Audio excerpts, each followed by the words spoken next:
rendirán la evaluación respecto de toda la unidad 3. ¿Sí? El día de hoy culminamos la unidad 3 y la próxima semana empezamos la última unidad del semestre. Tengan en cuenta estas directrices. También esta semana tienen una tarea colaborativa que ya les voy a mencionar las instrucciones.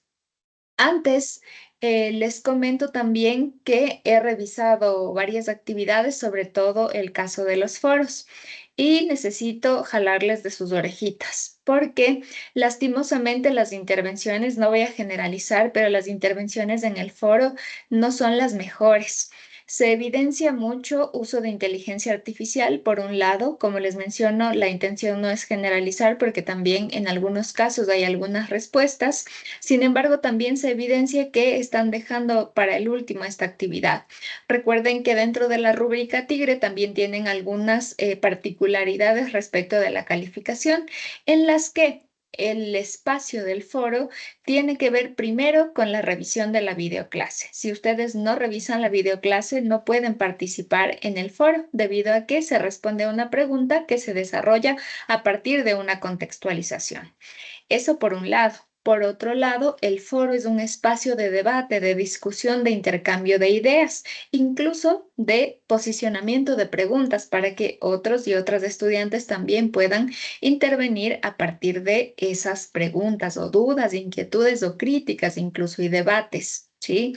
Entonces tengan en cuenta este tema también, porque seguramente habrán visto las calificaciones y son realmente muy bajas. En algunos casos hay calificaciones muy bajas y honestamente me preocupa mucho, porque tengan en cuenta que es una actividad que también influye respecto de sus calificaciones generales.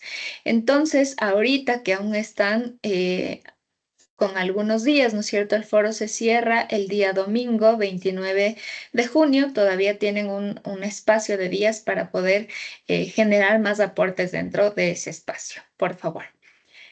Cierro paréntesis en este caso y vamos entonces a socializar algunas instrucciones respecto de la tarea que tienen ustedes esta semana. A ver, les voy a compartir pantalla.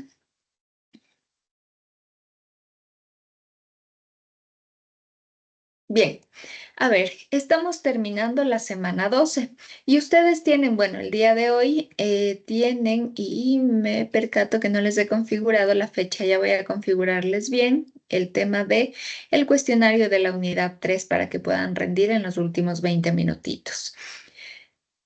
Respecto del cuestionario, perdón, no se olviden que deben mantener la cámara encendida. Yo voy tomando lista mientras ustedes van realizando la evaluación, eso ya lo saben. Revisen, tienen todavía una hora, a pesar de que ya es tarde, ¿no es cierto? Porque también tenemos que prestar atención a clases, pero la plataforma debe estar ya configurada para que ustedes puedan rendir la evaluación.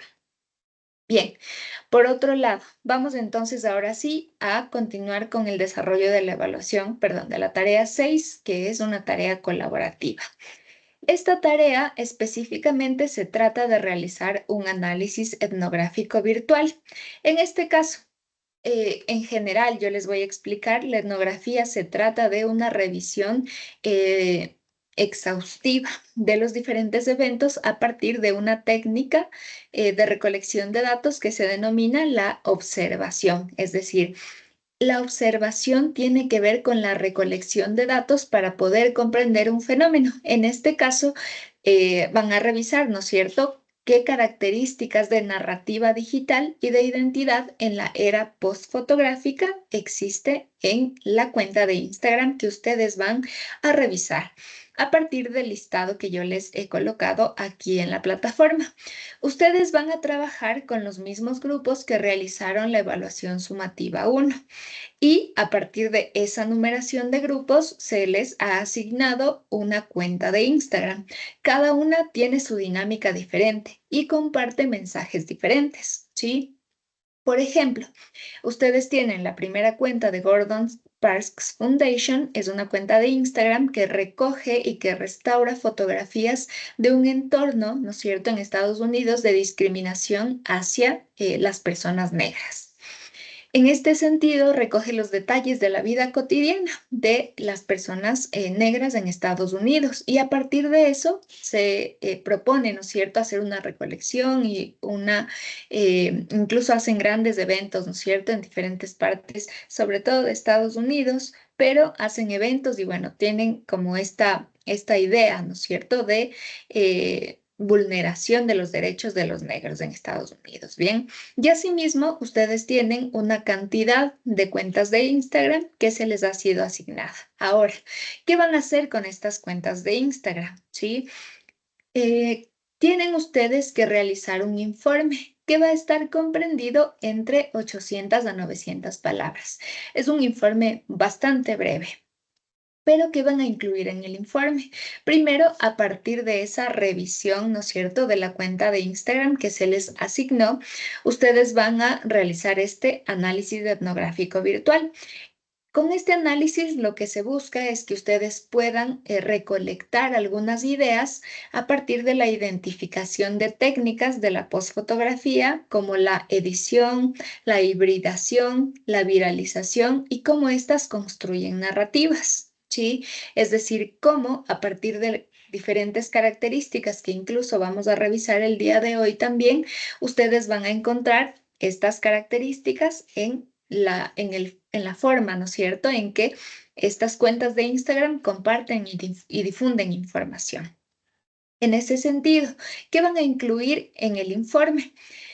Más bien, antes del informe, ustedes a partir de esta dinámica o de la cuenta que se les asignó, ustedes van a realizar 2 imágenes y un video de 1 a 2 minutos. La idea es que puedan tomar como referencia esta cuenta y puedan replicar, es decir, no necesariamente copiar y pegar, sino adaptarlo o crear un nuevo contenido a partir de las dinámicas de estas cuentas de Instagram que se le asignó a cada grupo. O por otro lado, si es que ustedes no quieren replicar, también pueden generar, por ejemplo, una información a partir de estas 2 imágenes y un video que sean lo contrario, es decir, que critiquen lo que se difunde en estas cuentas que se les ha asignado. ¿Sí? Posterior a esto, ustedes deben redactar el informe entre 800 y 900 palabras en el que deben incluir una justificación teórica a las imágenes y el video que realizaron, asimismo como la explicación de las ideas creativas que partieron del análisis de la cuenta de Instagram y su relación con el análisis etnográfico, es decir, con cómo también ustedes lo traspasan a sus contenidos que desarrollar.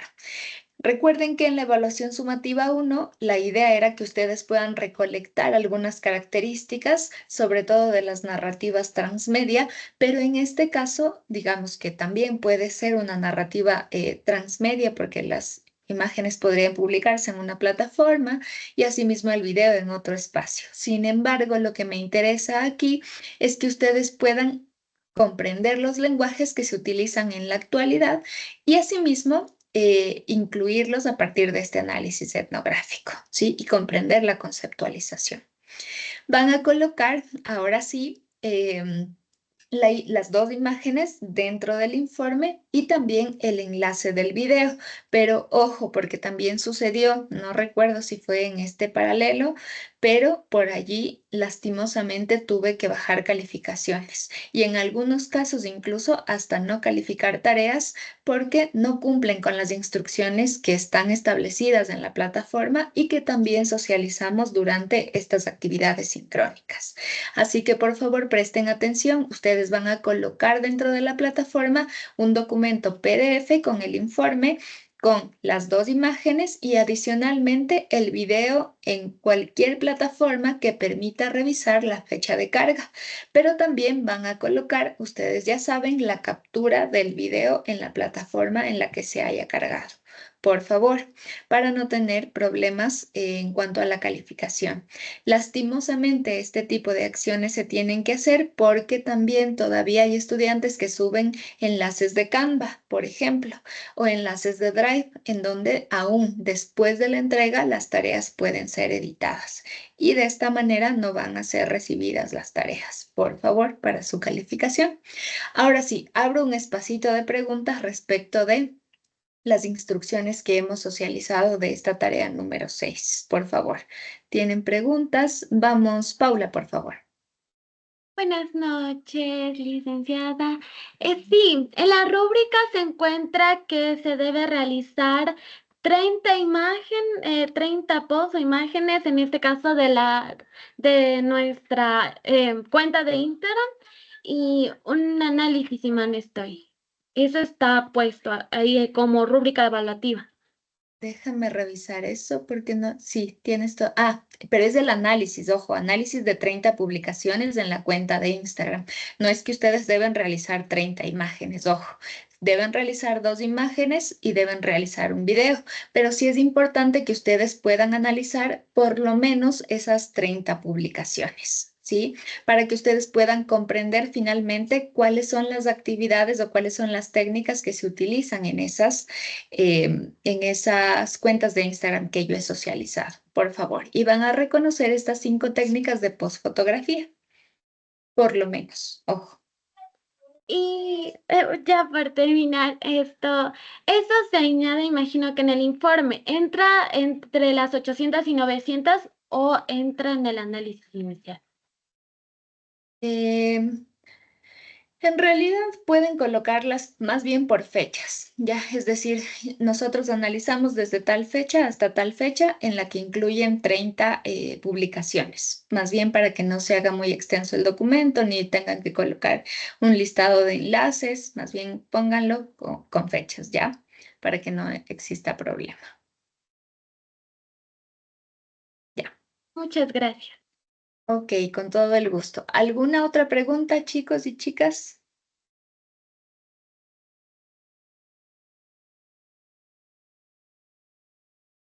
Ok, entonces vamos a avanzar con la clase de hoy, ¿ya? Permítanme compartirles pantalla. Génesis, tienes tu Licenciada manito levantada. Inmaculada. Eh, con respecto para cargar el trabajo para la evaluación y coevaluación, Ya, buena pregunta. ¿Saben porque qué? no es solo su materia, de hecho son varias materias que no tienen y ya nos pasó la otra vez. Déjenme esto conversarlo justamente hoy mismo mientras ustedes rinden la evaluación con Alfredito para que nos ayude con eso.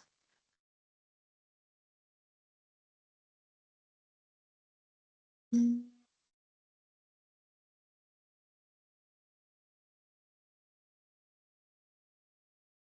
Ya, listo. Ya le escribí un mensajito más bien para que pueda ayudarnos con eso. No hay problema. Bien, a ver, recuerden también que esta actividad, a propósito de el establecimiento de fechas de la auto y la coevaluación, se realiza entre el día domingo y el día martes de la próxima semana. Entonces tengan en cuenta eso también. Me parece que el día domingo se entrega y de ahí lunes y martes pueden hacer el ejercicio de la evaluación entre estudiantes o entre los participantes del grupo, por favor. Bien. A ver, voy a compartirles pantalla para que podamos desarrollar la clase. A ver, bueno, como les mencionaba, hoy culminamos con la unidad 3 y con el tema lenguaje audiovisual y digital. Aquí les voy a pedir que presten mucha atención porque hay varios conceptos, incluso que en algunas asignaturas se abordan de manera más puntual. Hoy vamos a hacer un repaso breve por algunos conceptos. Algunos de ellos ya los hemos visto en clases anteriores, sin embargo, hoy lo vamos a ver con un poquito mayor de más precisión, pero también es importante que no nos vamos a quedar tanto en cada uno de ellos, ¿ok? Pero esto les va a servir un montón para poder realizar su tarea. Bien, durante, ¿no es cierto?, el semestre, al inicio, empezábamos a revisar cómo funcionan los medios de comunicación tradicionales. Hoy hemos llegado a un espacio, ¿no es cierto?, desde la unidad 2, de cómo algunas características van surgiendo a partir de los cambios en los entornos tecnológicos de la comunicación. En este caso, revisamos un poco más y nos vamos adentrando en algunos conceptos, no solamente tecnológicos y técnicos, ojo, sino también contextuales a partir de la comprensión cultural y la evolución que la digitalización va generando en las sociedades. Es por eso que en este documento se propone revisar cómo la comunicación o esta mediación comunicativa va evolucionando también a partir de cómo y va redefiniendo la forma en que se crea la comunicación, es decir, se producen los diferentes elementos comunicacionales, cómo en la actualidad los usuarios accedemos a la información, cómo la información circula por diferentes canales y también cómo se recibe ese contenido narrativo.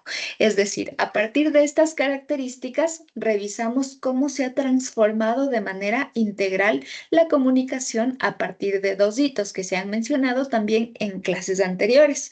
Por un lado, la digitalización masiva, es decir, la utilización de diferentes herramientas tecnológicas, las computadoras, por ejemplo, en un primer momento, luego los teléfonos celulares, ¿cierto? Que van haciendo que a partir del uso y el desarrollo, e incluso el aprendizaje de la utilización de estos elementos, hagan que nosotros también interactuemos de manera diferente con los entornos digitales.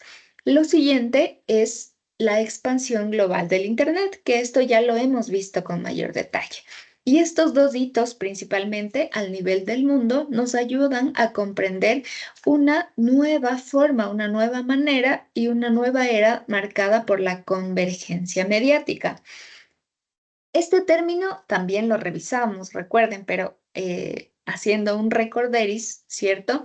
La convergencia mediática se refiere a esa transición, ¿no es cierto? Pero una transición no de un fin, de una etapa de los medios de comunicación tradicionales, sino de la supervivencia y la evolución a la vez de los medios de comunicación tradicionales en conjunto ahora con los medios de comunicación digitales y no solamente con los medios de comunicación digitales, sino con todo lo que tiene que ver con los entornos digitales actuales y modernos, y asimismo el surgimiento de lenguajes híbridos. A partir de esta convergencia, cómo se hibridan o cómo se combinan por un lado, el trabajo y el rol de los periodistas o de los comunicadores tradicionales en sus contextos. Recuerden el trabajo que realizaron ustedes sobre la comunicación, perdón, sobre la entrevista, ¿no es cierto?, a un periodista en los entornos digitales. Y los entrevistados a ustedes les decían, existen estas características de inmediatez, pero también del cambio en la tecnología.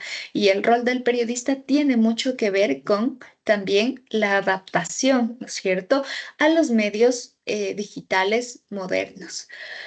Y esto hace que también se dé un surgimiento de lenguajes híbridos que parten, ¿no es cierto?, de la utilización tradicional y el ejercicio periodístico y comunicacional en los entornos tradicionales, pero también cómo se van utilizando, cómo se van adaptando y cómo van también naciendo nuevos lenguajes. Bien, ahora, el documento nos menciona, por un lado, cambios que desplazaron estos modelos narrativos clásicos.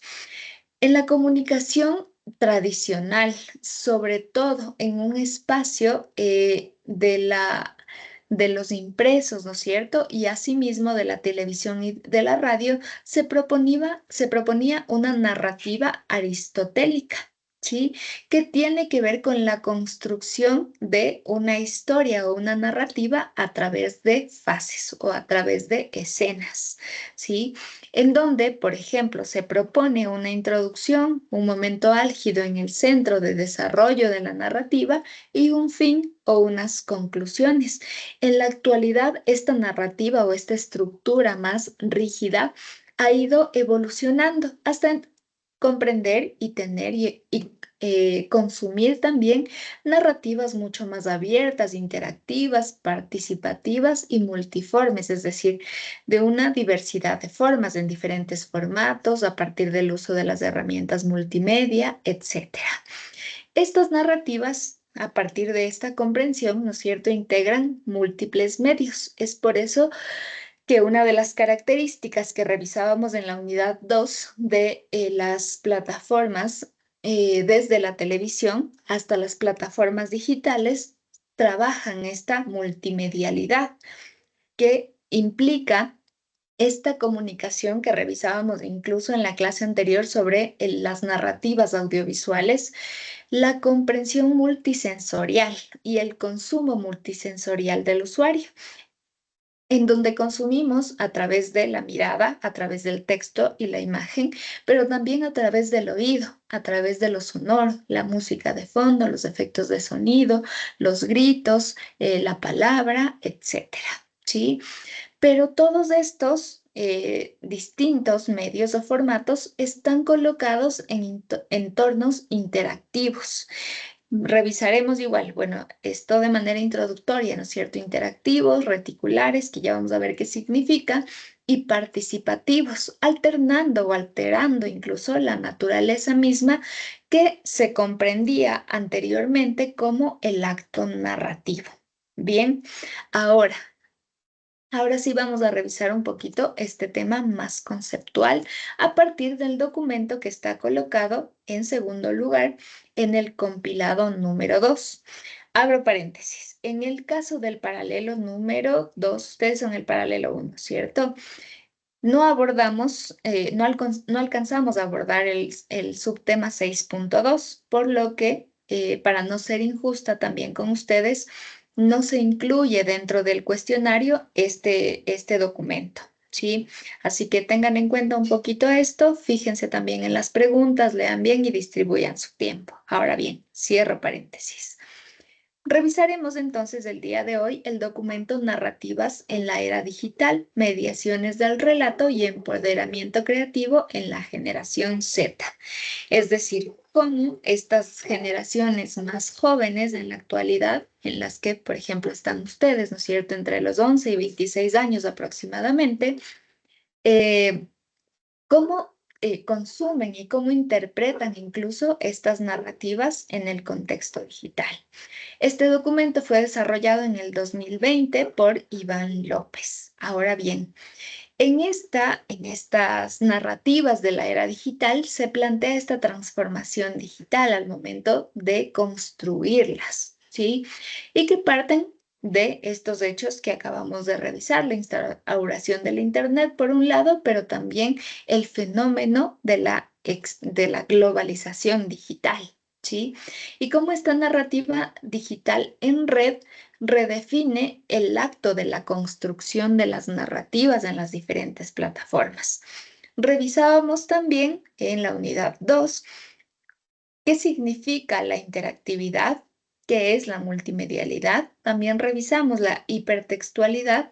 Nos hace falta revisar la conectividad, a pesar de que es un elemento que puede comprenderse per se, la virtualidad y la ubicuidad. Estas son las características, sobre todo, que tienen que ver con las narrativas actuales. Esto a través de los diferentes formatos. Sin embargo, en su caso, ustedes van a realizar, ¿cierto?, específicamente de la comprensión de la posfotografía, en una era en la que ya no solamente se hace fotografía de la realidad, sino que se la desarrolla, se genera una postproducción, incluso a través de filtros, a través del diseño gráfico, con ilustraciones, a través de la inteligencia artificial, etcétera, ¿sí? Bien, avanzamos entonces. ¿Qué tenemos como antecedentes para luego sí poder comprender las características más técnicas de las narrativas digitales? Por un lado, tenemos el autor Turing, y que por eso también se comprende el primer computador, como la máquina de Turing, ¿sí? A pesar de que no se le atribuye específicamente a Turing la comprensión o el desarrollo total de la máquina, pero sería el autor más destacado del primer computador, ¿sí? Y, digamos, podemos hablar dentro de este apartado del primer computador también con la construcción de los juegos o de los videojuegos y de los hipertextos. La máquina de Turing fue desarrollada en 1936 y en este caso o en este momento de la historia inicia la digitalización con una lógica binaria, es decir, la creación de códigos a partir del 010110 y diferentes tipos de códigos para transformarlos posteriormente en un lenguaje comprensible para todos y todas. Posteriormente se desarrollan los juegos electrónicos como el ajedrez y los primeros videojuegos, ¿cierto? Que estuvieron colocados en nuestros computadores. Estos marcaron los inicios de la computación lúdica, es decir, más allá de un crecimiento de la tecnología a partir del computador para diferentes trabajos de ingeniería, de tecnología, también se desarrollaron como espacios de entretenimiento, ¿sí? Por eso se va desarrollando también los videojuegos o los primeros juegos incipientes en este tipo de máquinas. Luego, Engelbart desarrolla el hipertexto. Recuerdan que era el hipertexto, ¿cierto? Díganme que sí, porfa. A ver, vamos preguntando. Julio César, ¿cómo definíamos el hipertexto? ¿O qué significado o cómo se expresa en los entornos digitales?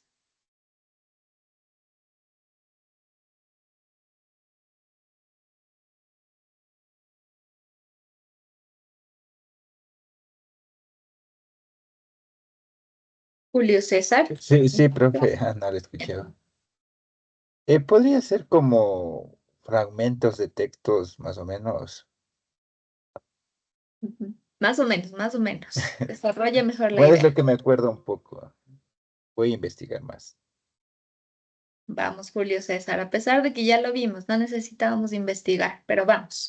A ver, recuerden que la construcción de la narrativa anteriormente, a partir del consumo de videos, ¿no es cierto? O más bien el consumo de diferentes espacios como el periódico, un video a partir de televisión o la radio, ¿no es cierto? Con programación en horarios establecidos, o en el caso del periódico, con publicaciones en días y horarios establecidos también. Y era lo que sucedía es que el consumo de el contenido era lineal. Revisábamos un periódico ubicado de manera lineal o incluso en los documentos PDF, recuerden que les mencionaba, vamos teniendo una lectura lineal. ¿Sí? Sin embargo, cuando hablamos de la hipertextualidad, y yo les mencionaba que ahí la característica técnica son los textos colocados en color azul y colocados también con un subrayado, que los conocemos como enlaces en algunos casos. Cuando nosotros le damos clic como a los hashtags, recuerden, dentro de las diferentes plataformas, estos nos llevan a consumir la información dependiendo de la interacción que tiene el usuario. Es decir, que si nosotros le damos clic, esta dinámica de lectura lineal se rompe, ¿sí? Se rompe y permite un consumo no desordenado, pero sí a partir de una diversidad y a partir de un consumo no lineal. A eso se refería la hipertextualidad y se va desarrollando a partir de interfaces gráficas.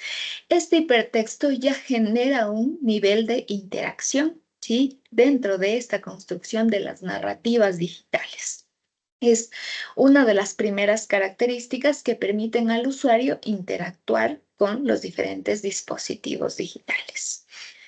Siguiente escena y no menor también es ARPANET, que sería como los primeros desarrollos del Internet a partir de la comunicación en red, ¿sí? Esta comunicación en red permitió que dos computadores que estuvieran ubicados geográficamente en lugares distintos logren conectarse. Esto sería el inicio del Internet, pero se realizaría específicamente enfocado en Estados Unidos a través de las conexiones técnicas que requerían para compartir o guardar incluso información reservada. Pero este ARPANET o esta organización da origen a la conectividad narrativa en red. Posteriormente se da ya la invención de World Wide Web, que no es más que esa extensión que conocíamos un poco en Internet, el www o el www. ¿Sí?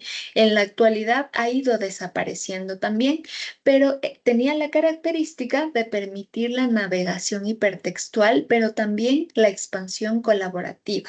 Eso quiere decir que por sus siglas también puede existir una comunicación global a nivel del globo terráqueo, una comunicación a nivel del mundo, ¿sí?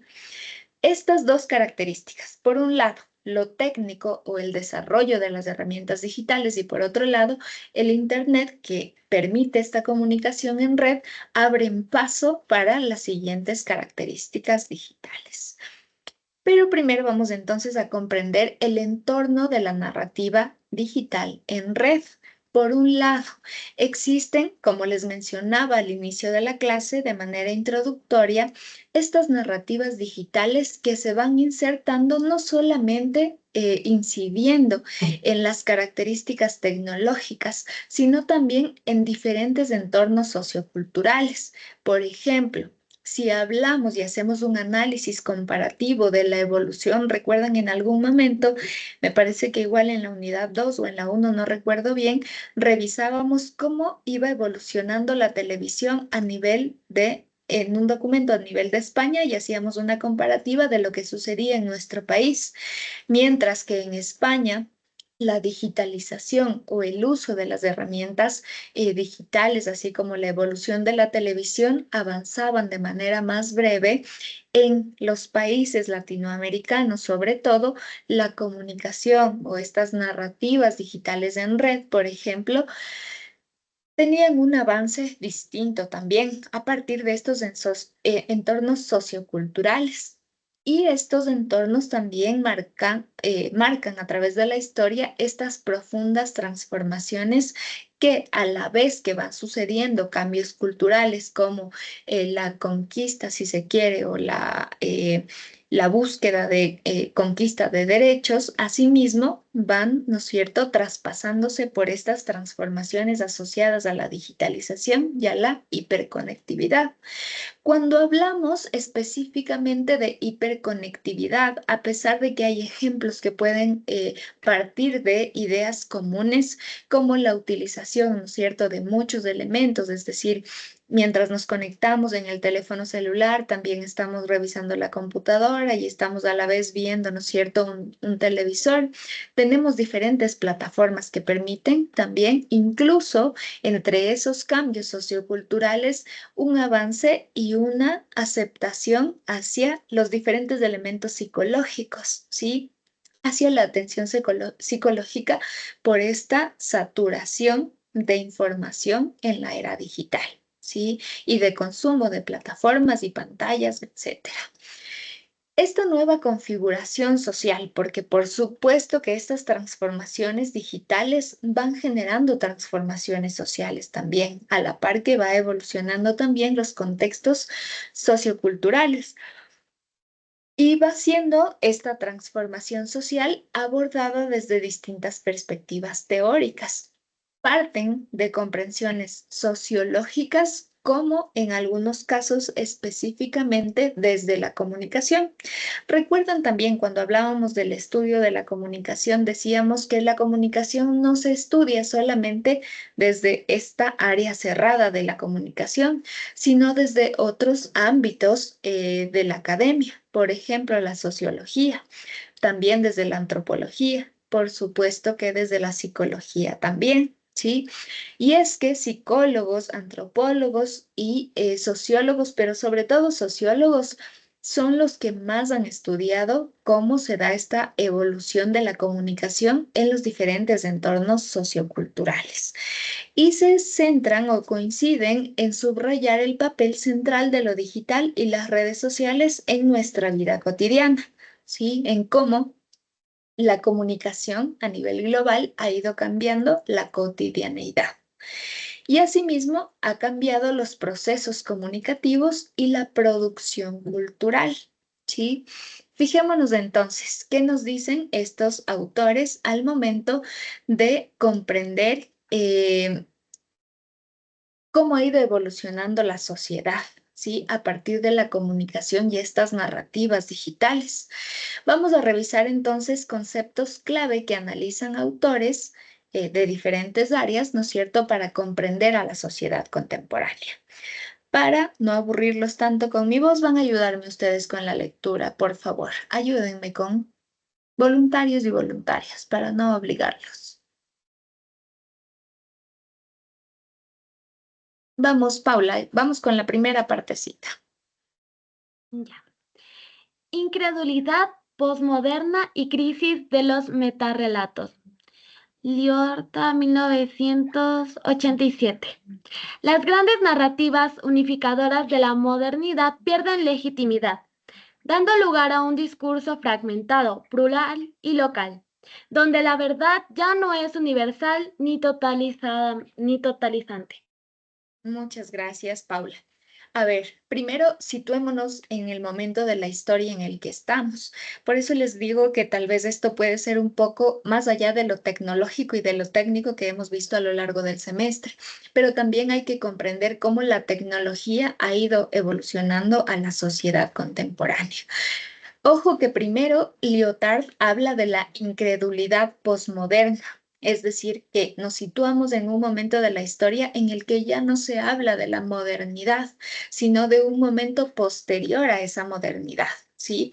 En donde, por ejemplo, podríamos hablar de la modernidad en el momento histórico en donde dividíamos al mundo en el capitalismo y el comunismo, o incluso el capitalismo y el socialismo, ¿cierto? O la izquierda y la derecha.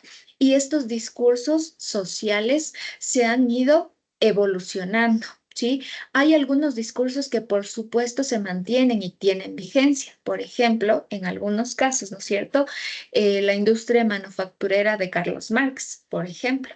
Allí, digamos, es otro debate, ¿no? Pero podemos comprender cómo esas dinámicas muy radicales han ido evolucionando y en el momento en el que estamos nos enfocamos en otro tipo de características que sí parten de estas ideas, pero que también pueden generar otro tipo de movimientos sociales, por ejemplo, o discursos ya fragmentados, como nos menciona Lyotard, ¿sí? Y estos metarrelatos que fueron construyéndose también a partir de la difusión tecnológica de los medios de comunicación. Recuerden, nuevamente, esto les mencionaba, me parece, al inicio del semestre, los medios de comunicación son el cuarto poder. ¿Sí? ¿Por qué eran el cuarto poder? Les pregunto. Recordemos un poquito por qué los medios de comunicación se comprenden como el cuarto poder. No sé si quienes tienen la manito levantada querían leer o quieren responder la pregunta. Profe, A ver, vamos por creo ahí. que ya lo habíamos visto antes, creo que está el poder ejecutivo, el legislativo y ¿cuál más era? Y bueno, en sí los medios de comunicación están considerados como el cuarto poder. Bien, sí. Ejecutivo, legislativo y judicial, ¿sí? Que es el Exacto. administrador de la justicia en un país, bueno, en un estado de derecho también, ¿sí? Ahora en nuestro país tenemos 5 poderes del Estado a partir de la Constitución de 2007. Merlín, tienes tu manito levantada. ¿Querías mencionar algo?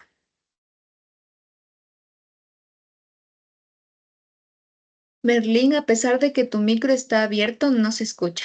No se escucha tu voz. Poder porque podemos movilizar masas. Exacto. También, sí, también es una de las características que tienen los medios de comunicación.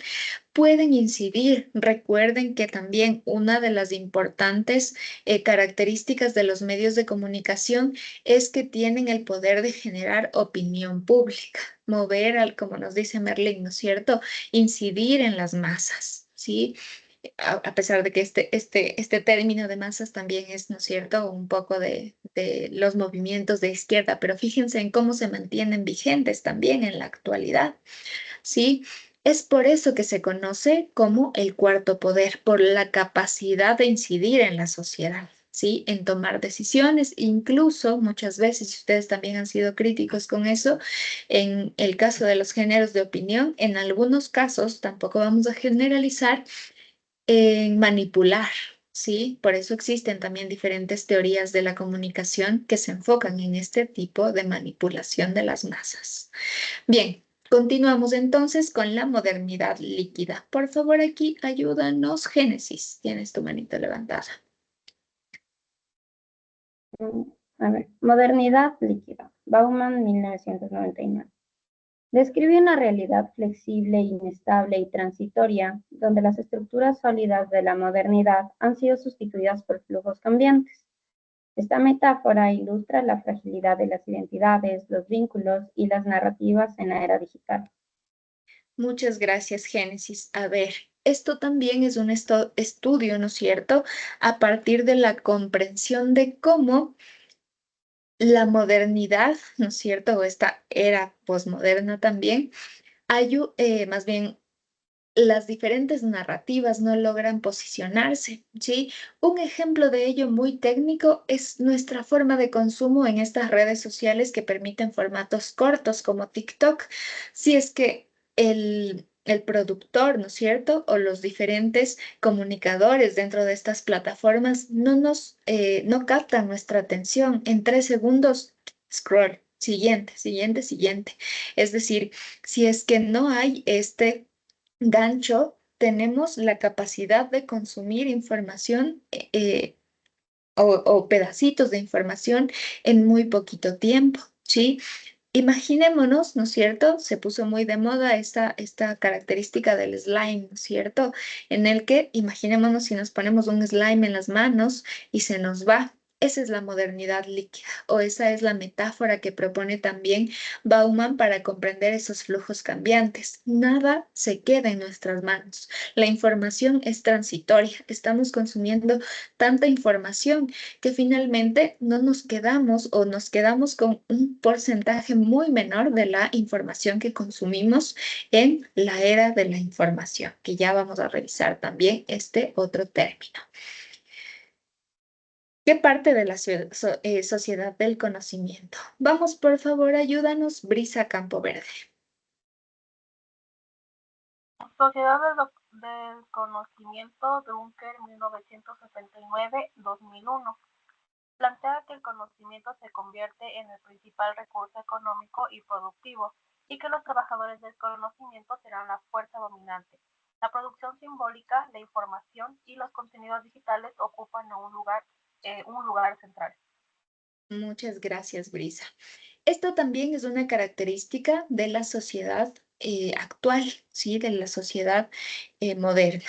Ahora, ¿qué sucede con esta sociedad del conocimiento? A partir de la realización o del conocimiento se ha popularizado incluso la utilización de estrategias comunicacionales. Fíjense en esto. Hay muchas personas que saben manejar el pautaje en redes sociales o la estrategia, ¿sí? O la segmentación, todas esas características que son propias de los entornos digitales y cómo, por ejemplo, se ha popularizado incluso este término del SEO, es decir, de las personas que manejan estrategia para el posicionamiento de información en los entornos digitales, ¿sí?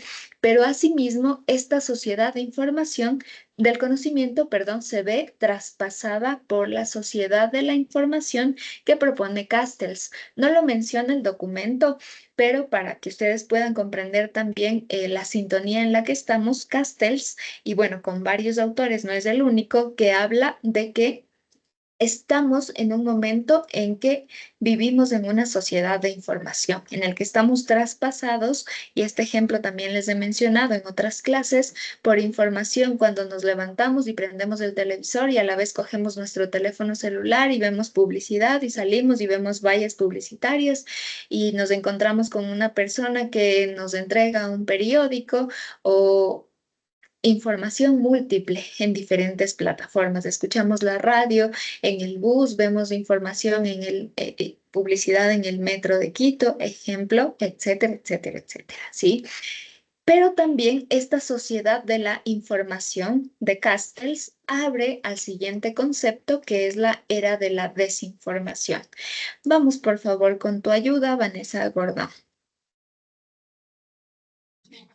Era de la desinformación, Negroponte, 1995.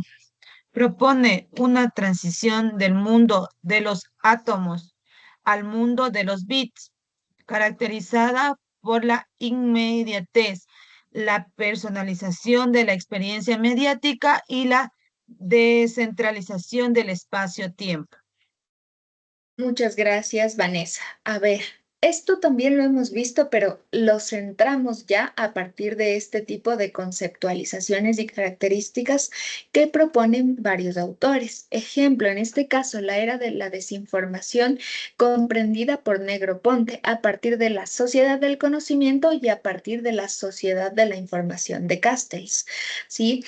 Esta era de la desinformación tiene que ver mucho con la capacidad informativa que tienen los medios de comunicación y los usuarios también en la red para crear información, rompiendo esa estructura que sí veíamos en los medios tradicionales, en donde existía un tiempo, existía una periodicidad definida, existía también una... bueno, aquí nos menciona, ¿no es cierto?, el documento, este mundo de átomos que quiere hacer una referencia, una alegoría a un mundo real frente a un mundo digital, un mundo virtual, al mundo de los bits, ¿sí? Y entonces en la era de la desinformación, sobre todo, tiene que ver mucho esta caracterización de la inmediatez, en donde la información puede ser difundida en segundos, ¿no es cierto? Y puede asimismo generar un nivel de desinformación. Fíjense con el evento que sucedió ayer sobre la captura de Fito. ¿Sí? Y todas las noticias que se han generado a partir de esta gran noticia que está incluso generando revueltas, ¿no es cierto?, en nuestro país.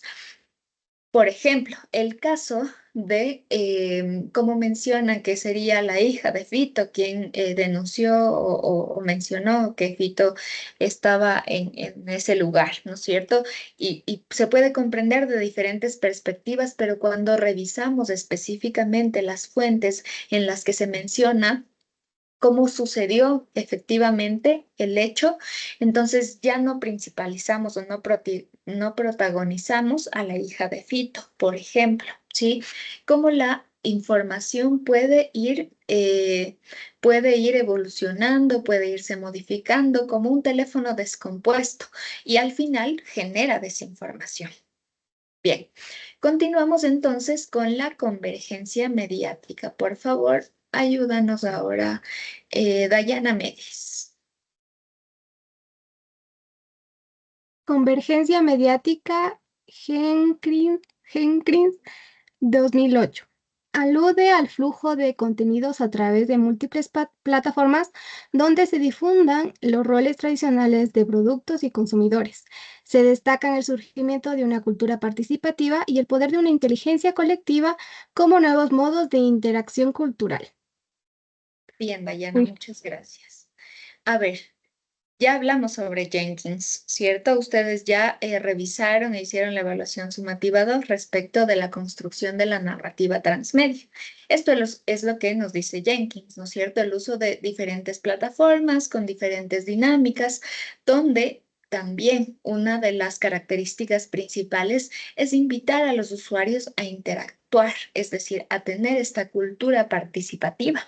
Y a partir de esta cultura en donde todos los usuarios o se plantea que todos los usuarios puedan participar, hay también una inteligencia colectiva.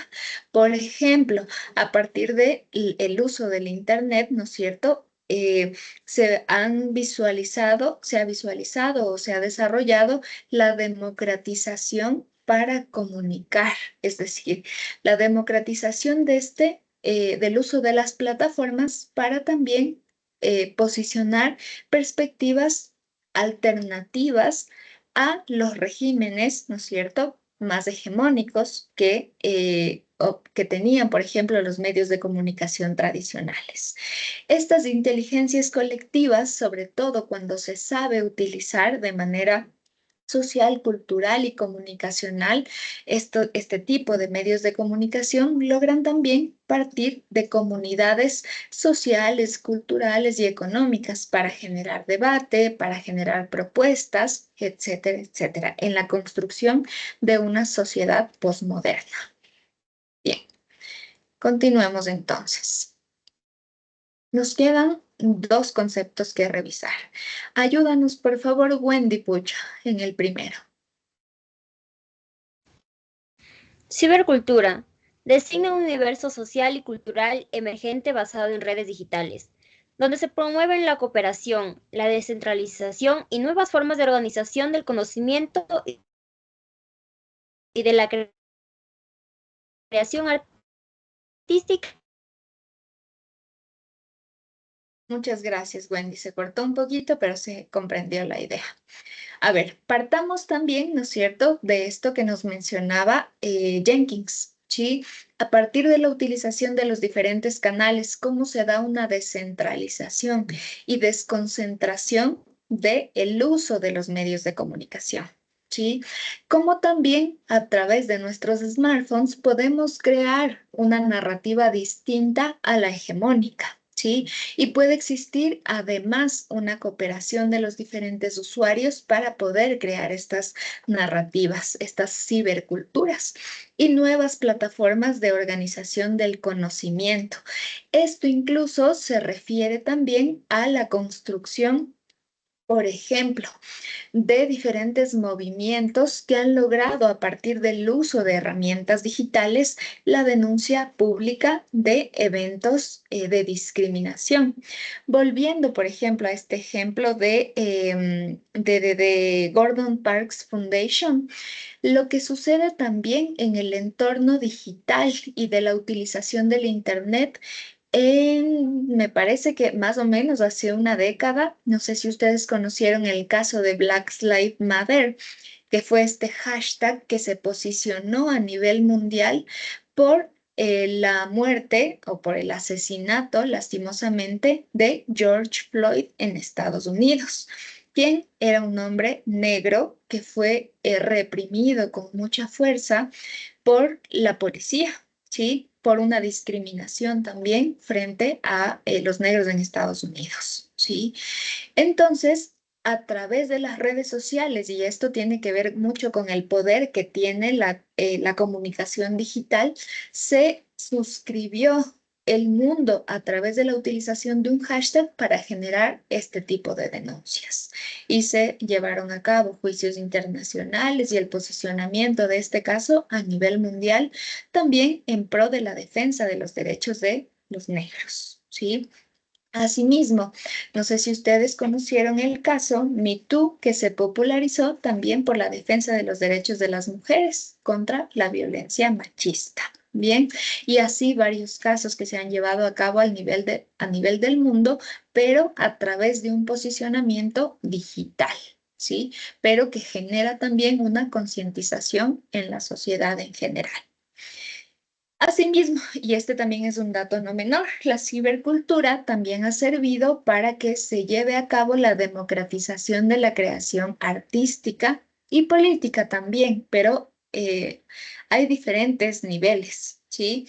En nuestro país, por ejemplo, en el caso de la creación artística, varios grupos artísticos de la música, de la pintura, del diseño gráfico, por ejemplo, o del diseño más bien, o de la ilustración, han logrado visibilizarse a partir de la utilización de estos espacios digitales, pues antes solamente se tenía acceso a poder publicitar o a poder llegar a un canal de comunicación, a una radio o algún otro espacio a partir de pauta publicitaria. ¿Sí? La creación artística también se ha llevado a cabo a través de estas herramientas que en la actualidad son más democráticas. Y asimismo la participación política, a pesar de que de eso podríamos debatir un montón, teniendo en cuenta que a pesar de que existe el acceso a la realización de campañas políticas, también hay una brecha enorme en cuanto al pautaje que tienen actualmente las redes sociales. Y vemos campañas millonarias en redes sociales, como la última campaña de Daniel Noboa, por ejemplo, peleando con otras campañas de otros candidatos que no tenían los recursos para posicionar sus propuestas a partir de las plataformas digitales. Pero ese es otro debate, ¿de acuerdo? Pero ahí podemos ver también cómo aún existen jerarquías y aún existen brechas enormes en cuanto a la utilización de los canales digitales. Finalizamos entonces la conceptualización, ¿no es cierto?, o las características de la sociedad moderna con Joana. Ayúdanos tú, por favor, con la lectura de la última característica. Yo, profe. Joana, la otra creo que es Johanna, ¿cierto? Sí. Sociedad Red formula un nuevo paradigma sociotécnico en el que las relaciones sociales, económicas y culturales están estructuradas en torno a redes sociales globales. Internet se constituye en infraestructura material de la vida contemporánea. Muchas gracias, Joana. A ver, este también es un detalle no menor. ¿Por qué? Podemos revisar asimismo cómo en la actualidad se construyen redes sociales digitales, pero redes sociales refiriéndonos también a los tejidos sociales, más allá de los entornos digitales. Esas redes sociales que existían antes entre, por ejemplo, la comunicación con el vecino, con la vecina, con el tío, con el sobrino, con el nieto, etcétera, han ido cambiando, han ido evolucionando a que antes, por ejemplo, ¿cierto? Para poder comunicarnos teníamos que hablar por un teléfono que tal vez en el barrio uno de los vecinos tenía un teléfono fijo, ¿sí? Y teníamos que comunicarnos en ciertos horarios establecidos, ¿cierto? Etcétera, etcétera. En la actualidad, las redes sociales están específicamente traspasadas a los entornos digitales. Ahora podemos responder un mensaje en menos de un minuto, un mensaje por WhatsApp, y construir dentro de este tipo de aplicaciones comunidades. Ahora dentro de WhatsApp hay canales que parten también de la construcción de diferentes intereses de los usuarios, ¿sí?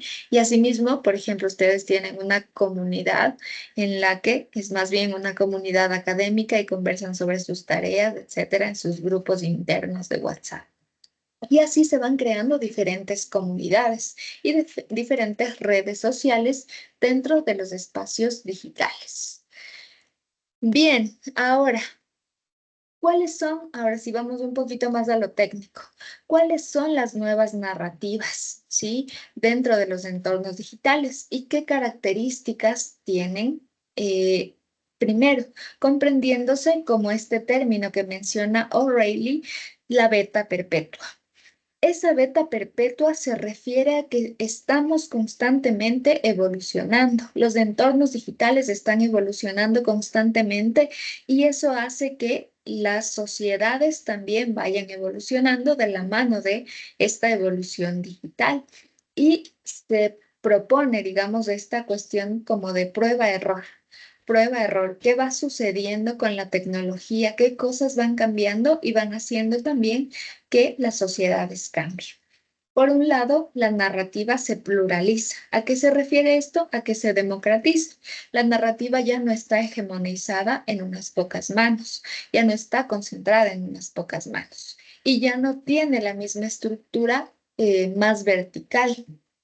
Ojo que no es que ha cambiado totalmente, como acabamos de ver en el ejemplo de las campañas electorales, en donde también quienes tienen poderes económicos aún pueden posicionar más sus mensajes en la actualidad, ¿sí? Bien, continuamos entonces. Igual van a ayudarme ustedes con la lectura.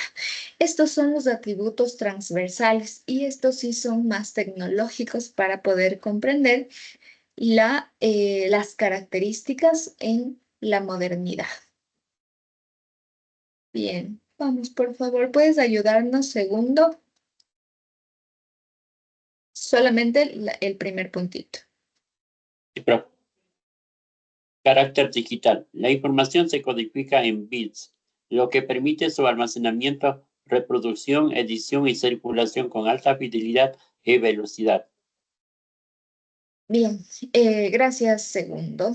A ver, este atributo es desarrollado por Carlos Scolari, ¿sí? Y él propone que este carácter digital, a pesar de que, bueno, este documento no es tan antiguo, es del 2020, ¿podríamos, creen ustedes, hablar de la circulación de la información con fidelidad en los entornos digitales? ¿Qué opina?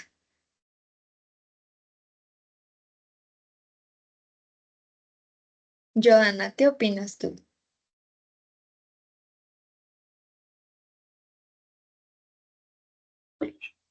Dígame, profe. ¿Qué opinas sobre la pregunta que hice? Profe, estoy con internet del vecino porque no tengo buen internet. Y estoy solo con un cable y no escucho muy bien. Más bien te veo conversando y me distraes un montón. Por eso te pregunté. ¿Qué opinas, Johanna? Vamos contigo, por favor. ¿Me puede repetir la pregunta? Es que no la entendí bien. A ver, repito, chicos. ¿Creen ustedes que en la actualidad este carácter digital de la circulación con alta fidelidad existe? Es decir, si se replica la información, ¿cierto? ¿Puede seguir siendo esa información verdad o creen que la información puede distorsionarse? Yo creo que no, porque sería como un teléfono descompuesto, que conforme va pasando la información, cierta parte de esta información puede tergiversarse, entonces empieza a crear nuevos contextos. Ya, más o menos, vamos a ver qué nos dice Génesis. Ya, yo creo que no tenemos, bueno, en el tema del carácter digital, que no tenemos tanta fidelidad, sobre todo también por la velocidad con la que llega la información, ¿no? Porque después de todo, cualquier tipo de información tiene que pasar por un proceso de comprobación y pues todo eso para poder verificar la noticia. Y ahora por medio de las redes sociales pasa algo y al minuto ya está, pero a veces no está tan bien la información, incluso cuando se repostean muchas cosas o personas van analizando. Pasó recién aquí, bueno, no aquí, pero cuando pusieron la base militar en Baltra, en Galápagos, que salió un comunicado disque del Parque Nacional, que el Parque Nacional rechazaba, hubiera sido bueno, si fuera verdad desde mi punto de vista, pero que el Parque Nacional rechazaba esta base militar y todo eso, y resulta que eso era mentira, pero por la velocidad con la que había salido eso se había difundido demasiado. Entonces yo creo que no, que hasta cierto punto no nos da fidelidad al 100%. Además de que compaginamos las nuevas herramientas como IA y eso. Totalmente de acuerdo contigo, Génesis. Como les mencionaba, este documento no es tan viejo, pero desde el 2020 hasta el 2025 han pasado muchas cosas. Scolari desarrolla este tipo de características. Por un lado, la reproducción, por ejemplo, de los contenidos y la facilidad para generar, ¿no es cierto?, este reenvío de mensajes, como se menciona técnicamente en plataformas como WhatsApp, ¿cierto? También la edición permite que los contenidos no lleguen en crudo, por ejemplo, hacia los usuarios. Y eso hace que también la información pueda distorsionarse, ¿sí? Sin embargo, en algunos casos o en algunos formatos, como los streams o los en vivos, la comunicación sí puede ser veraz, ¿sí? Pero también recuerden, allí importa mucho desde dónde enfoque la cámara que se está utilizando y qué parte de la información se enfoque. Recuerden que esta también es una de las características y en su momento hablábamos de la teoría de la información, de la teoría de la comunicación que habla del encuadre. ¿Sí? De cómo encuadra y qué encuadra o qué enfoca la cámara y qué elementos se encuentran por fuera del encuadre, ¿sí?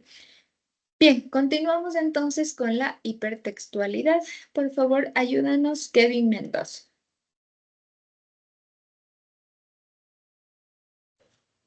Hipertextualidad. El texto ya no es lineal ni cerrado.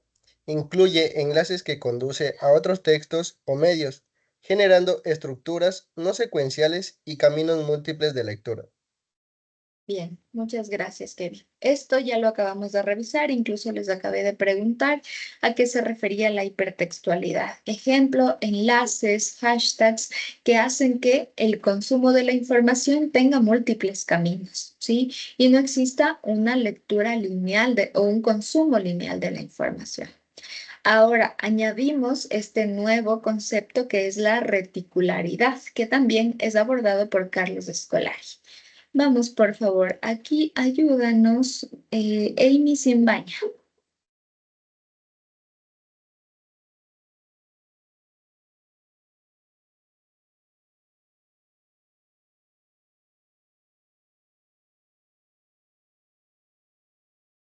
Amy, ¿se fue? ¿Me escucha? Sí, ahí estamos, Amy.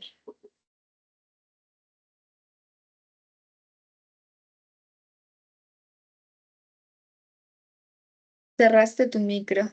Ahí.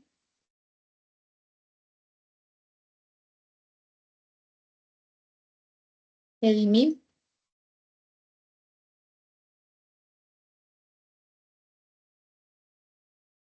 Parece que hay un error, Amy. Dice.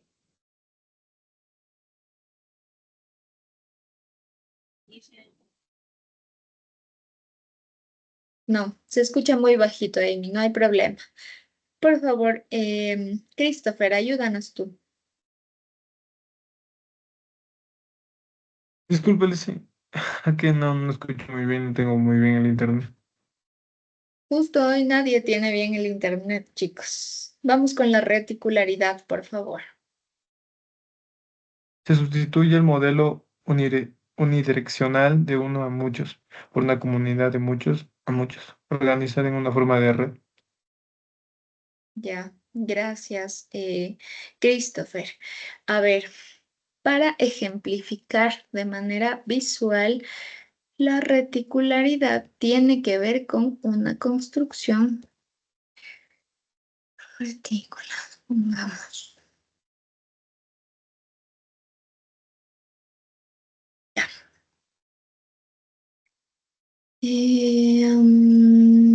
Ya, pongamos algo como esto. Este tipo de construcciones, si ustedes se dan cuenta, son composiciones de líneas que finalmente van interceptándose. A esto se refiere la construcción de la reticularidad en la comunicación moderna, en cómo hay diferentes, ¿no es cierto?, intersecciones o tipos de intersección. Ahora no hay como una linealidad. Antes hablábamos de la primera red social que se denominaba Six Degrees, porque todas las personas en la que decía, ¿no es cierto?, que las personas en el mundo estábamos conectadas con todo el mundo a través de 6 personas. Esta vez se rompe con esta estructura y hay una cantidad tanto de personas en el mundo como de posibilidades de conexión con diferentes personas también a nivel del globo terráqueo, ¿sí? A través de este tipo de estructuras, y es por esto que se menciona esta característica de la reticularidad, de cómo se sustituye este modelo de comunicación de un emisor hacia un receptor para que muchos se conviertan en emisores. Recuerden este concepto de prosumidores en el que producimos contenido y a la vez somos consumidores. Y un montón de personas que también pueden ser únicamente consumidoras, ¿sí? La interactividad también ya la revisábamos en la unidad 2, por lo que no me voy a quedar tanto aquí, pero vemos que el usuario o el receptor ya no es un usuario pasivo, sino que se convierte en un usuario activo capaz, por ejemplo, de intervenir, de criticar, de decir, de hablar o tomar la palabra, ¿sí?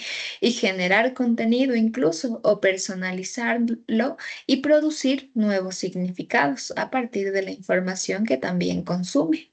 ¿sí?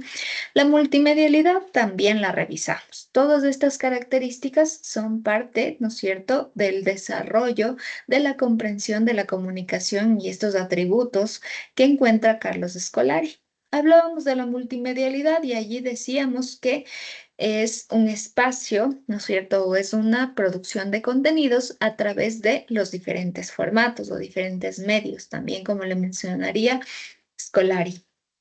Texto, imagen, audio, video que complementan o que enriquecen una narrativa y que se utilizan en diferentes medidas o en diferentes porcentajes en las plataformas con diversas características también.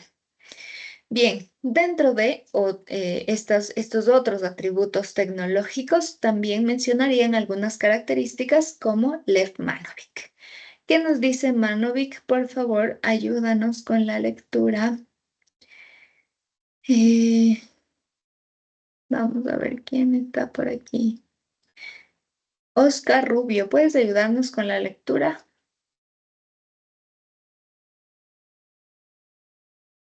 De Manovich, ¿no es cierto? Sí. Ya, ok.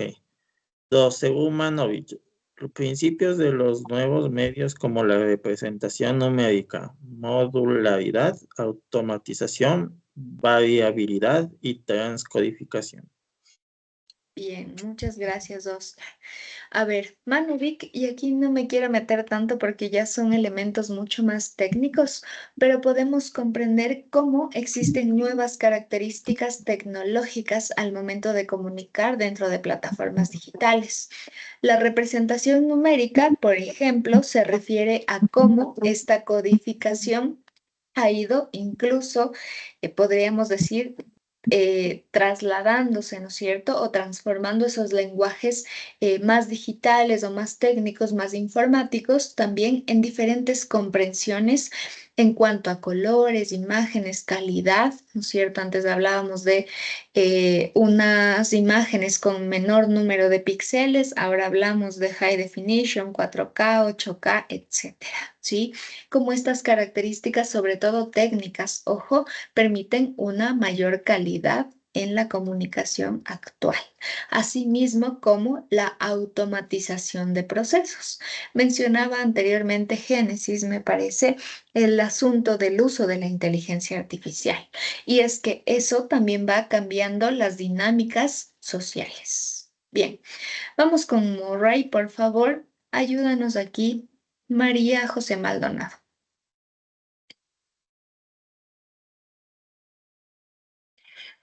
Ya. Entornos secuenciales, espaciales, arquitectónicos y enciclopédicos. Bien, aquí varias cosas que apuntar, también bastante tecnológicas y mucho más desarrolladas. Entornos secuenciales, es decir, que a partir también de las narrativas pueden existir ejemplo específicamente en este caso, como a través de las plataformas como Netflix, ¿no es cierto? Se logran narrativas a través de episodios, es decir, que se utiliza estratégicamente en los ganchos, ¿no es cierto? Y los cierres en la producción audiovisual para poder volver a ver este tipo de contenidos. O así como veíamos en las series que van generando los diferentes medios de comunicación, como La Posta, que tiene por allí un capítulo respecto de las denuncias o algunas características del periodista Boscan, ¿sí?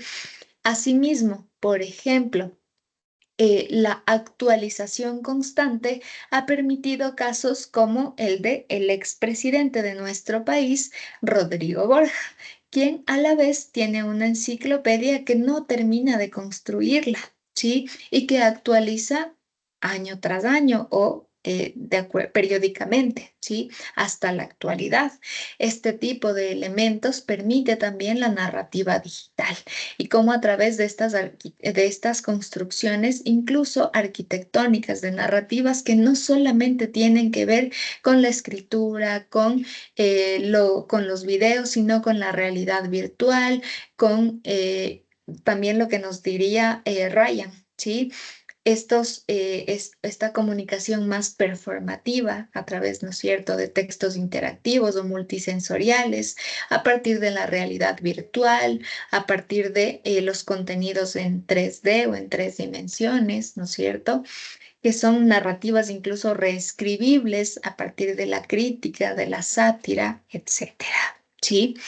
Vamos, como ya me adelanté con Ryan, por favor, vamos a continuar también con algunos autores más modernos y me parece que con eso finalizamos. Anderson Sánchez, ayúdanos con la lectura, por favor.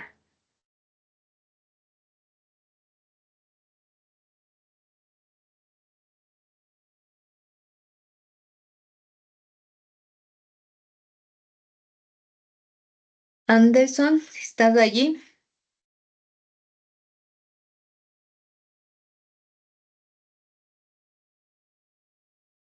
Qué terrible, chicos, qué terrible. Vamos con Mateo Jiménez, ayúdanos tú, por favor. Listo. Me dijo autores contemporáneos como el cover y Mark Twain, ¿verdad? Destacan la importancia del formato móvil, la narrativa ubicua y la experiencia táctil. Respuestas táctica, así como las tecnologías emergentes como la realidad virtual aumentada y la holografía. Ok, ¿Me escuchó? muchas gracias, Mateo. Sí, sí, sí, no te preocupes. Bien, entonces tenemos otras narrativas digitales, ¿no es cierto? Que en realidad ya algunas no son nuevas. Por ejemplo, esta experiencia táctil que nos menciona el documento, que es una respuesta ubicua, es decir, a través de cómo en algunos momentos escribimos, tenemos esas recepciones o esas respuestas táctiles o de vibración también en el caso de nuestros teléfonos celulares. Esta es la narrativa ubicua, ¿sí? Aquí tiene un importantísimo rol, sobre todo nuestros teléfonos celulares, smartphones. Recuerden que era una característica también del consumo actual de la información, pero asimismo de la difusión. Muchos creadores de contenido, cualquiera que sea este, por ejemplo, desde el periodismo, reportería, escritura, etcétera, utilizan su teléfono celular para realizar su trabajo, sus labores periodísticas y comunicacionales, ¿sí?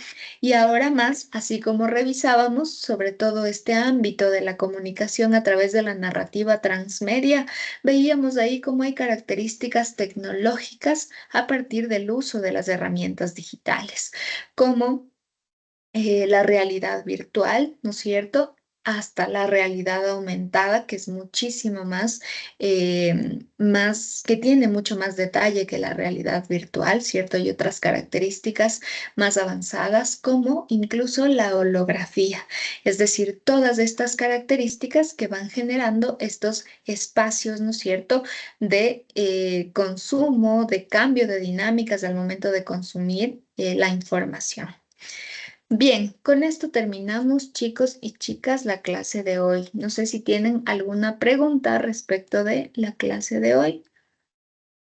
Crítica, comentario, cualquiera que sea.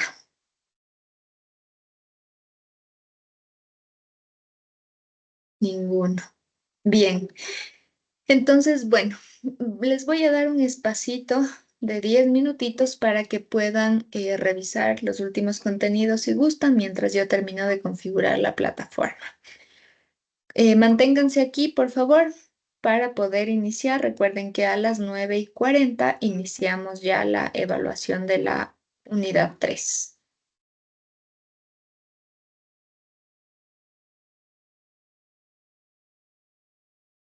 Mejor no estudien, descansen, tómense una agüita y vuelvan para la evaluación, tranquilos.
Olvidas todo.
Bien, chicos y chicas, volvamos por favor.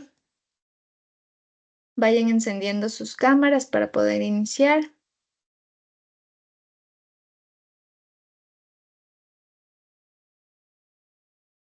Listos. Les comento que coloqué para que pueda abrirse desde ahora la plataforma. Sin embargo, recuerden que a pesar de que se abre desde ya, ustedes tienen 20 minutos para realizar la evaluación.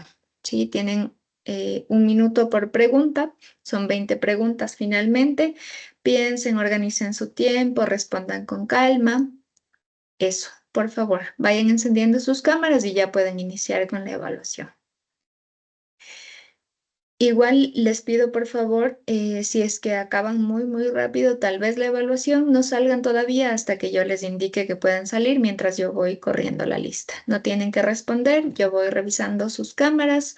Recuerden que su rostro esté bien iluminado, que ocupe, que se logre ver. Es decir, no veo frentes por ahí, veo algunas frentes, por favor. Tengo que ver bien su rostro. Y eso, por favor.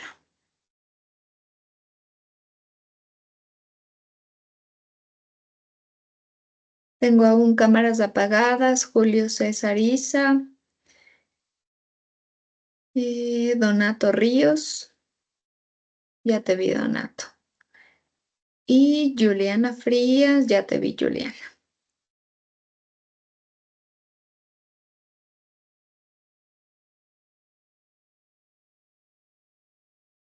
Bien, pueden empezar sin problema, chicos y chicas.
Amy Argudo, tu cámara está apagada.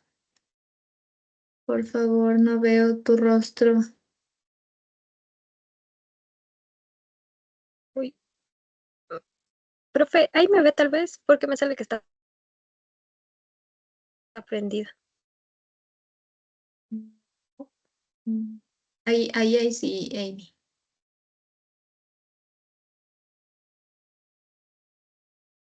Juliana Frías, tampoco te veo, se ve blanco.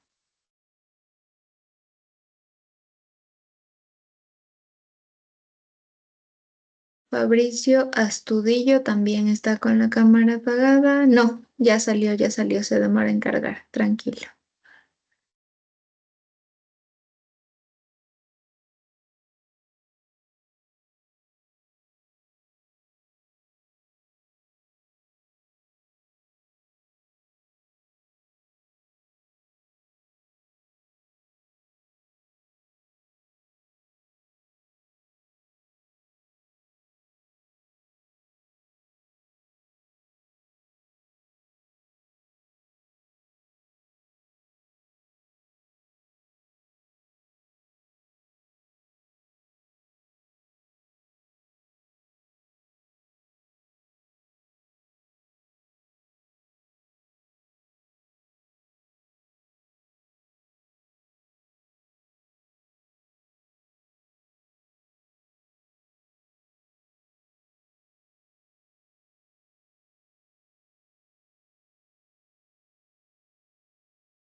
Chicos, por favor, les pido que no gesticulen porque puede prestarse para malas interpretaciones.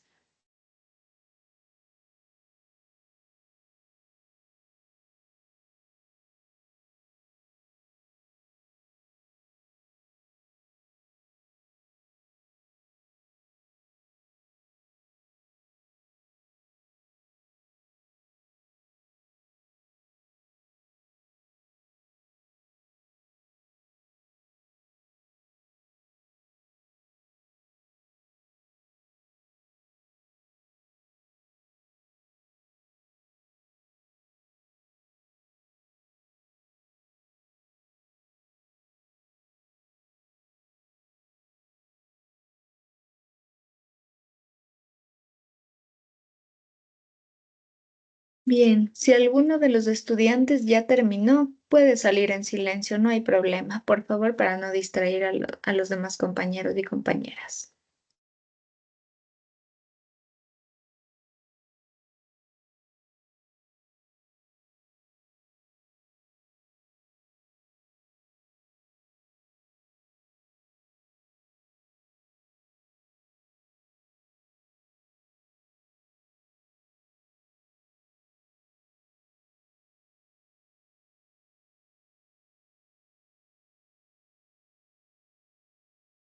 Andrew, Buenas noches, profe. En el caso de los que ya concluimos con lo que es el cuestionario, ¿nos podemos retirar? sí, lo acabé de mencionar, pueden salir, por favor, en silencio para no distraer a los compañeros.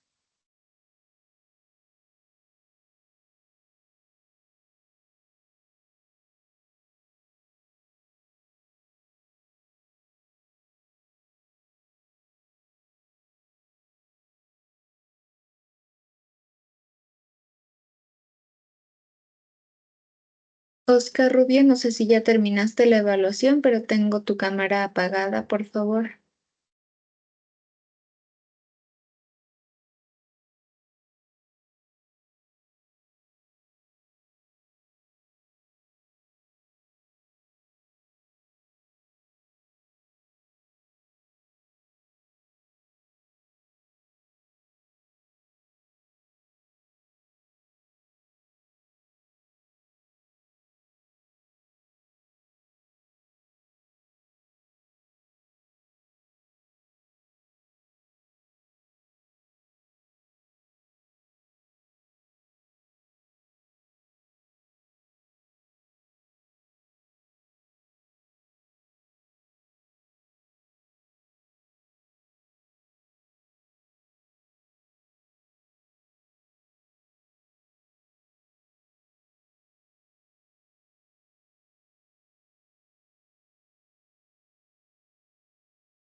Listo, profe, muchas gracias. Buenas noches, Dylan. Buenas noches con todos. Igual, sigan saliendo sin problema.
Gracias, profe. Hasta mañana.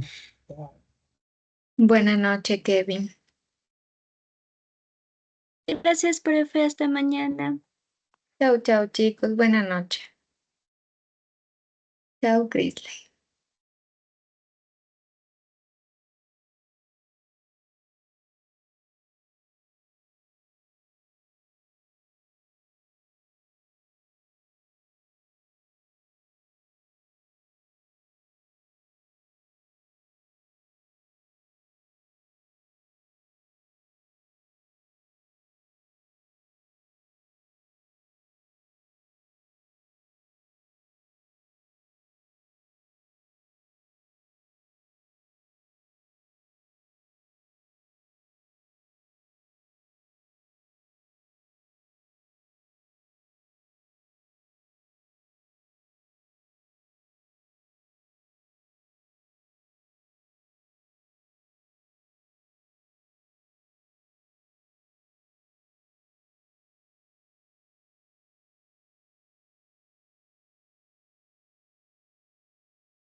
Hasta luego, profe. Muchas gracias.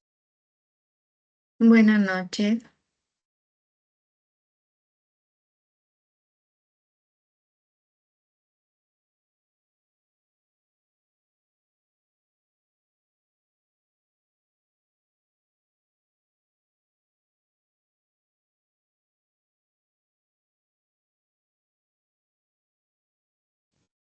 Buenas noches, profe. Chao, Wendy. Buenas noches. Gracias, profe. Hasta mañana. Buenas noches.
Gracias, profe. Hasta luego. Buenas noches.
Merlín. Buenas noches, le hice una pregunta. ¿Por qué cada que abro el exam browser me salen 17 minutos? ¿Cómo te salen 17 minutos? No entiendo. No me salen los 20 minutos para dar la prueba. No te salen los 20, pero es muy extraño. Para todos tienen la misma configuración. Entré a las 9:41 y ya me aparecía 17 minutos.